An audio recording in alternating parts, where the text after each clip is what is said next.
Hey everybody, welcome to the latest episode of All2'ReelToo.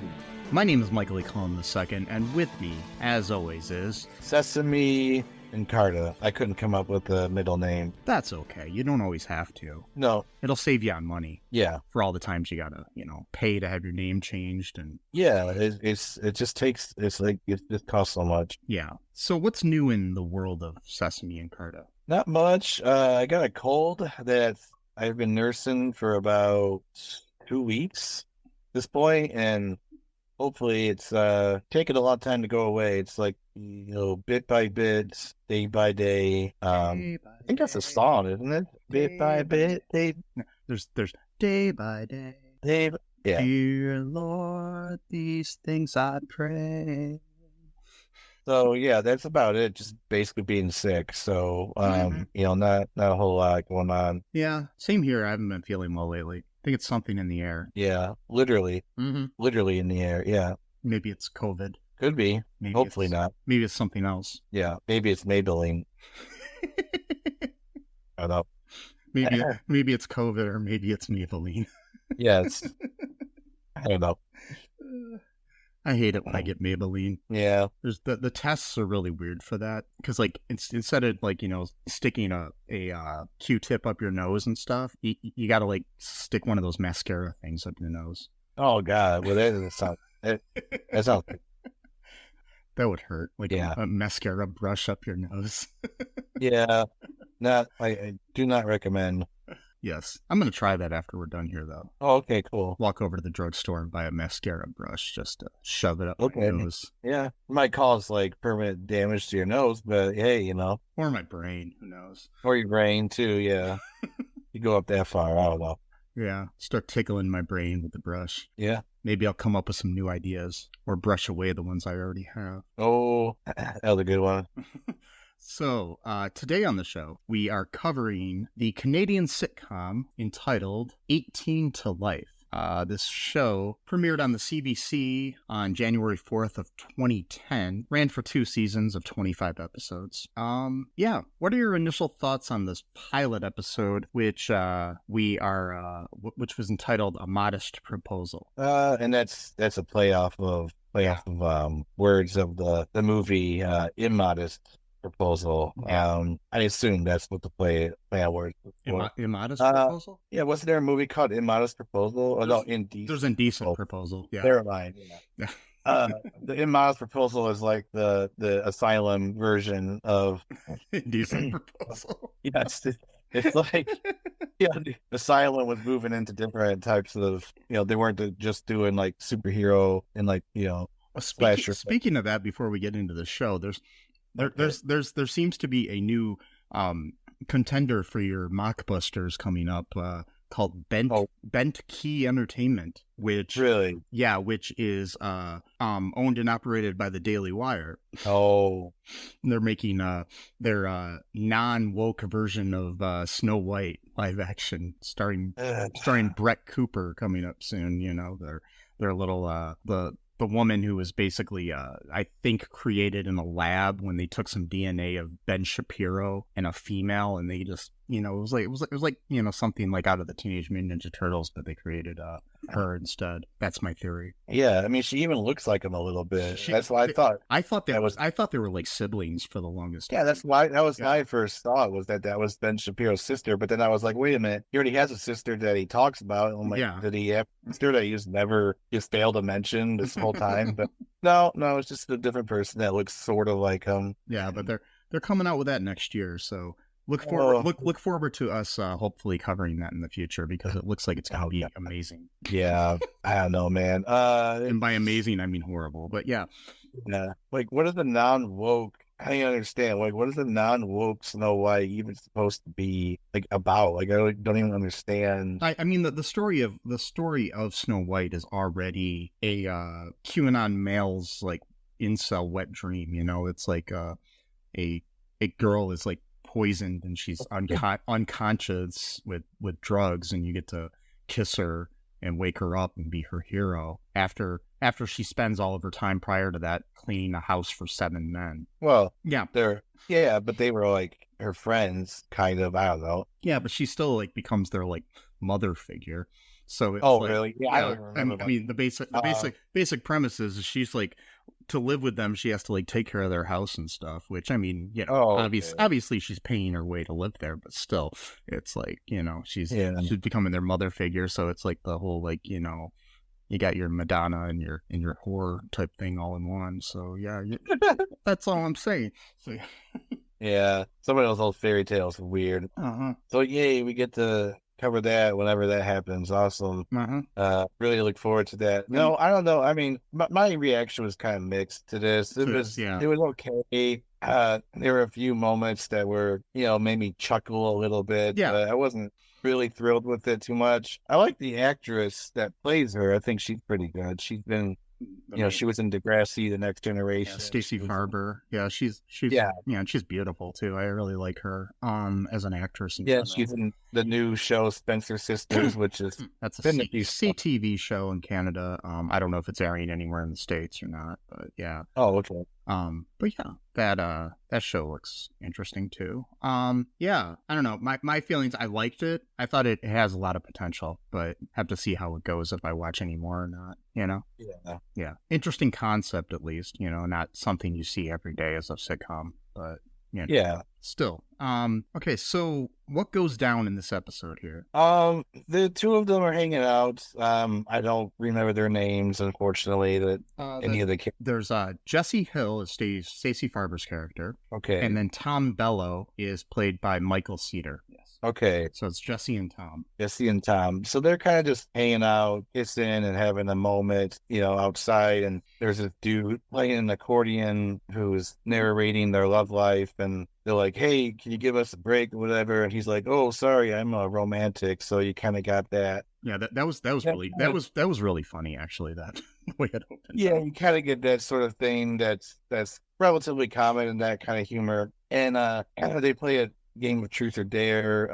He dares her to lick a leaf for some reason. I don't know. I don't think it was a leaf. It actually looked like some kind of piece of rancid lunch meat or something. Oh God! Well, that's even worse. And then so she dares him to propose to him, and then she freaks out, thinking that, you know, he took it seriously. So then, you know, she thinks he's freaking out, but then he ends up going to a bottle, and he ends up taking the ring from the bottle to use that to actually propose to her for real. And, you know, they're just 18. You know, they're just, you know, still in high school or just graduated or about to graduate. They didn't really say. No. And the base of the story is them telling each pair of their parents. The Tom's parents are very much against it. They're kind of straight-laced, upper middle class, you know, kind of Jewish family. Not that that matters. Not that matters, but they make a point of it. So I just wanted to point that out. Well, they make a point of it in the show itself.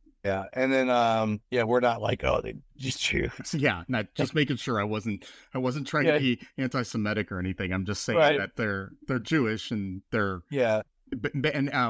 Tom's dad is actually a converted Jew. Yeah, so, he converted, but they don't really go to temple often, which is kind of weird because it kind of goes back to my point of another show we reviewed recently, where it's like usually converts to a religion or any kind of ideology tend to be more like devout than someone raised in it, but like for some reason in two shows we like it's like not that thing, but whatever. Well, I do like to argue though the fact that in both shows the people were older, like they probably could have been part of that religion for a while. And I mean the thing is, it's like I became a different religion as I was older, and I'm not as devout now as I was when I started in that religion. So right, you know, so that's a great And so, like, you know, they like pretty much want to map out Tom's life, and then they go to the next door neighbors, is where Jessie lives, and her parents are kind of like, I wouldn't say I wouldn't say hippies, but they're kind of just sort of like nonchalant free about spirits. it. Yeah. They're like, oh,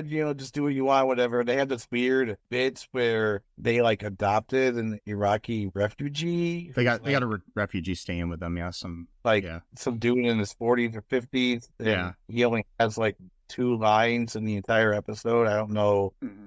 I don't know if that was just supposed to be some funny bit that they had. I don't know. And then they're vegetarian, or at least the mom is. And basically, even though they kind of act like they're supported, they actually kind of commiserate with Tom's parents to make sure that they don't get married. So they're both on the same page that they don't want them to. Yeah, because Tom thinks that if he gets Jessie to tell her dad to convince his dad to let them get married, that he will, but it ends up being that Jessie's dad doesn't want them to get married just as much as Tom's dad.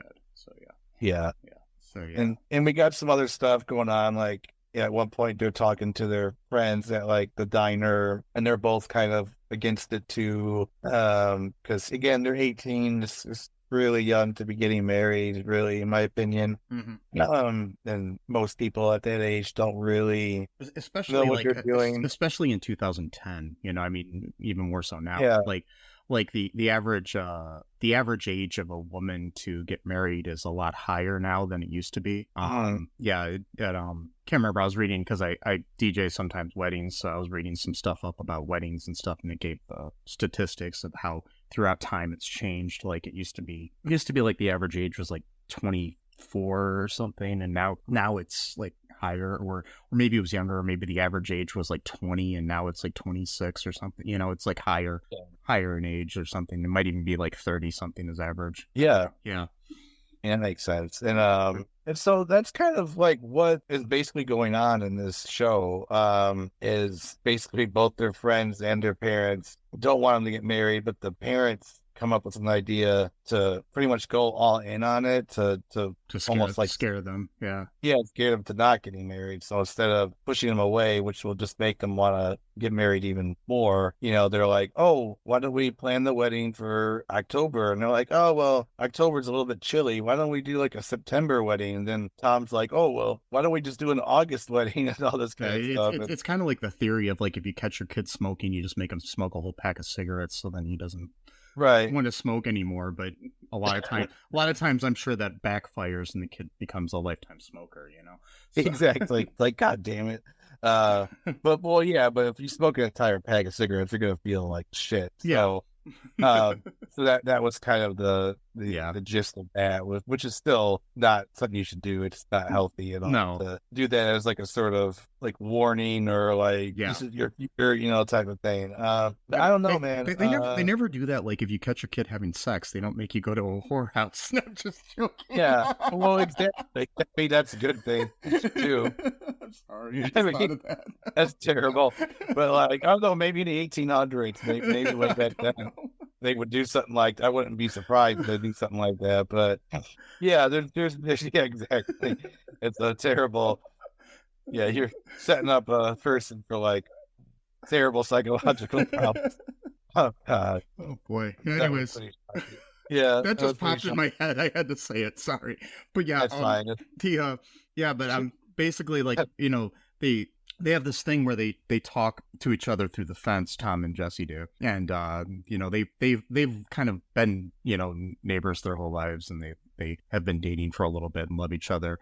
But they both say that they both have a secret that they're hiding from each other too. And when the secret is finally revealed that Jessie has, where she slept with this guy that she dated for a short time, at the same time, Tom reveals his secret, which is that he farts in his sleep. Yeah. Okay. Yeah. Like, okay. Okay, whatever. And the thing is, it's like the way that they play it off is like you think that they're not going to get married because of this, like because she slept with this dude. Before this, though, they're planning to have the wedding, and they like realize, it's not big enough for Jessie and Tom find out about the plan that the parents have about pushing everything on them, and decide that they're going to go all in too, and prove them wrong and stuff, and they decide that they want a huge wedding and stuff, and they keep pushing things and to keep pushing it up to August, when they're going to get married. And they end up deciding to take down the fence in between the two houses and have the wedding in the backyard, and they're getting everything all set up. And there was one point that I thought was kind of funny where Jessie's like talking to somebody about what's going on, and like she's having her like, you know, her little cold feet moment or whatever, and talking and everything. And you think maybe she's talking to her friend, maybe she's talking to her mom, maybe she's talking to somebody else, and it's the Iraqi guy in there, which was funny. Oh yeah, that he was like, she was like trying to get hit. And it's like I'm too young to get married, and you know, and stuff like that. And then he's like, I married my bride. She was 14. I met her the day of the wedding. Yeah, I was like, whoa. And yeah, I don't know what they were trying to do with this character. Just like some bits. I don't know. Like, I mean, maybe he's, you know, gets bigger in other episodes or something. He might, or maybe they just, you know, take in different refugees as it goes on. I don't know how the show goes. You know what I mean? So, you know. Yeah, it kind of like has this vibe where their parents are kind of like hippies, but they don't really. Yeah. I don't know. Like, well, they seem like they're kind of like, you know, neoliberals, and yeah, and the other parents seem like they're pretty conservative in a way. So it's like kind of like, yeah, and that's why kind of, it's interesting that like they're next door neighbors too, like, and they do make a point about that, like, oh, we should have moved into a better neighborhood or whatever, and it's like, okay, like, you had the money, why didn't you do that? But all right. I don't get it. Yeah, I was just kind of mixed on it. It was, you know, as the kids say, it was mid. I don't know if they even still say that about it. Like Slain may have already changed. That's so last week, man. I'm joking. I mean, like, yeah, like, well, it's like every time I pick up like new slang, it's already on its way out, and then I just stick with like cool, and that sucks. I throw in new slang as like I don't know, like as a joke whenever I use it. Like I'll be like, yeah. You know. And I always like to throw back things to like groovy and other things too that people don't really use anymore. I used to use groovy before like Austin Powers came out, and it became a new thing where people started saying it again. Like I used to say groovy all the time, and people would look at me weird this is like when I was in high school and stuff. You're like a trailblazer, you know. Yeah. And actually, I think I wrote Austin Powers. They owe me money now. Oh, okay. Well, wait, that's not how that goes, is it? Good luck suing them. Yeah. And I find out because like my niece and stuff, young people do not like it though when you know too much of their slang, and but they don't like it though if you don't know enough either. So it's like you gotta walk this tightrope of knowing too much or too little. I think young people just don't like anything. But I think they just want to make fun of you is what it is. Yeah. And also I don't blame them for not liking anything because of the world they live in, and the fact that we aren't really handing them a better world than the one that they were born into.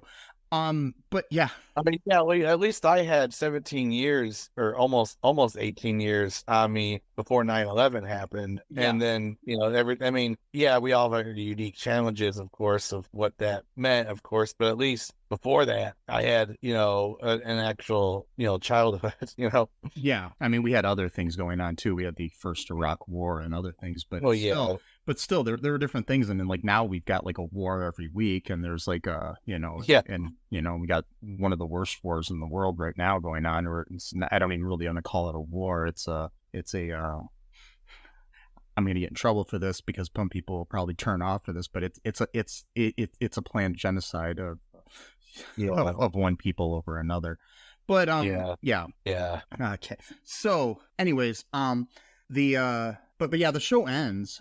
We forgot the ending. There, basically, what ends up happening is they decide, they come up and where everybody's getting the backyard all spruced up for the wedding and everything, and they walk in and they said, yeah, and they fool you into thinking because of Jessie sleeping with the other dude that they're not going to get married, and they say, well, we decided we're not going to have the wedding, and then they show their fingers and said, yeah, we went down to the courthouse and we got married, you know, sort of things. Yeah. So they eloped. Yeah. We did it even earlier than expected. Yeah. So, and I bet you the rest of the show is probably just going to be them struggling with, you know, being married, because it's going to be kind of weird. What's that? I was going to say, because, who knows where they're going to live? Who knows, you know, and you're going to have the conflict between the different parents and their friends and whatnot. probably. I could see it being good. It'd be really weird if they still lived like next door with their parents as they're married for a while. Like that would be like really bizarre. But I bet you they probably will do that for at least like an episode or two. This day and age, that isn't that weird of a thing because there are a lot of people that live with their parents when they're married. Well, that's the thing too. Is like about that is like this is like a really weird American and like Western concept of like everyone lives like alone or like you go I go other places of the world, like especially down south, like in South America, even places in Europe, like not Western Europe, like Britain or whatever, where families often live together. Multiple generations. You have like grandparents, parents, and kids all living together. Yeah, and but even like when we live in a society where it is common for people to move out when they're old enough to get married or old enough to start their lives or whatever, you can't have people moving out anymore because houses cost $1 bazillion and rent is like high where people just raise it for the fuck of it, and then pretty much like I came up with a higher number. Yeah, I saw that like a meme the other day. I think you might have shared it where it was like I did. It was the Onion. Yeah, like the landlord raises rent because he thought of a higher number or something like that. And there was like a what's that? This comedian who does he did all those videos where he pretended he was an IKEA worker and he was like doing stuff back in the day. TikToker. I can't remember his name, but like Scott Seiss or Cease or something like that. He had one the other day that my niece shared where it was talking about the cost of house, and it's like it's like an adult talking to generation millennials or generation Y or something, saying when I was your age I had a house, and it's like when you were my age houses cost $6. It's like the cost you paid for a $6 you can't even get it was something like you can't even get a Frosty in a Wendy's airport for that cost. It's like and it's just ridiculous. And it's talking about how on there too, I thought it was funny. He was saying that if you go to Zillow and you look at the cost of houses, you don't know if the cost looks like a cat sat on your keyboard and just sat on the 0 key and it kept going. It's like, but it's ridiculous how much that costs. But anyways, back to the point here, it's like so we live in a society where people can't live on their own anymore, and unfortunately most of the time, I mean, I live on my own, but that's just neither here nor there, but not everybody can. It's just sad. But anyways, hopefully they delve into that a little bit on the show. I mean, I might watch more of it or all of it, who knows, because there's only so many things to watch in the world. So right, exactly, we just repeat watch is what I do a lot of times. I mean, watch the same show I've already seen like a million times. Couldn't think of anything to watch yesterday and ended up watching an old favorite movie like again, so but that's how it is. So and any other final thoughts here on this pilot? No, not really. Okay, so any other final thoughts in general? No. No, not today. You are thoughtless, man. No, I'm joking. Yeah, I am a little bit today. Yeah, I'm just joking. So I don't have anything else to really say either. I think it was decent. Like I said, it wasn't like bad. We've seen a hell of a lot worse on this show in the past. Yes. A heck of a lot worse. This is one of the better sitcoms we've actually watched. So, let us know what you think of it. Send me a message at mike@cullenpark.com. Go to one of our social media accounts, comment there. Just let us know. Really appreciate that. Because interaction is a good thing this day and age. We don't have enough of that. And also, be sure to check out all of our social media. Check out our Patreon. Check out our TeePublic. Share the show. That's a good way to help support us. Just share it. Give us a 5-star review wherever you can, like Apple Podcast or whatever they call it these days. That's about it. I have to say here. Be good. Free Palestine. And wait, did I say that out loud? Anyway, so people are gonna hate me. Anyways, so that does not mean I'm anti-Semitic. Free Palestine, and I support the people in Gaza, and I support the citizens of Israel. I do not like Hamas, and I do not like the Israeli government. I'm just gonna make that completely clear. Okay, so It's almost like multiple things can be true at the same time. Yeah. No, it's crazy. Yeah. You don't have to. You can both condemn the Israeli government and Hamas at the same time. Yeah. Go figure. It's wild. I know, it's wild stuff. And you can also condemn your own government that decides that out of 155 countries in the United Nations, that they're going to be one of 2 that votes to not give aid to Gaza. But anyways, the other being Israel. This is the plot of episode 3, by the way, of 18 Alive. Yes, that's it. Yes. Anyways, that's why we're talking about it. Yeah. Sorry, I've been crying every day lately, so this is just on my mind, and I had to vent. So, anyways, people, be good to each other. There's a lot of links, ways that you can help the world. Check out our links in the show notes. We've got a lot of good charities there that you can help out people. Different ways. I've listed lots of things.